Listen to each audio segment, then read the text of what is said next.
Сәлем достар, бүгін граната в шоколаде дайындайтын боламыз. Өте оңай дайындалады. Қазіргі кезде интернет желісінде трендте болып жатқан граната в шоколаде. Бүгін қызым мама осындай дайындап беріңізші деп көргеннен кейін гранатты алып, жақсылап тазартып алдым да, тарелкаға барлығын түсіріп дайындап алдым.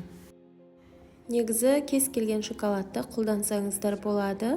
Өте дәмі керемет болып шығады. Біздің барлығымызға ұнады. Мен бүгін Альпенгольд шоколадын қолдандым. Ол үшін Альпенгольдті алып, үлкен бір анарға 2 пачка Альпенгольд кетті. Осылай ыстық суды құйып, дайындап, ерітіп аламыз. Одан кейін қағазымызды төсеп, гранаттарымызды осылай орналастырып аламыз. Одан кейін үстіне еріген шоколадты үстінде пакетикке салып, сосын барып үстіне құйып шығамыз. Негізі жұқа етіп шоколадты құйсаңыздар да болады. Мен қалың қылып құйдым. Енді қалауларыңызға қарай көресіздер. Достар, менің каналымда түрлі рецепттер бар, тағамдардың және емдік рецепттер де бар. Міндетті түрде қарап көріңіздер. Осылай шоколадтарымызды біртіндеп құйып аламыз. Дәмі өте керемет үйлеседі.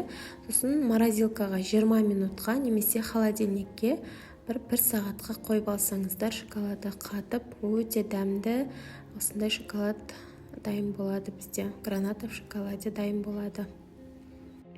Мен енді ореховыйын таңдап қойыппын. Альпенгольдтің шамалы қиындау болды құю. Енді сіздер Milky Way или осындай орех жоқ молочный шоколадты қолдансаңыздар болады. Өте тез дайындалады және балаларға да өте жегенге керемет екен. Бір жағынан пайдалы және өте дәмді. Жасап көріңіздер. Және видеолар ұнаса, каналыма тіркеліңіздер.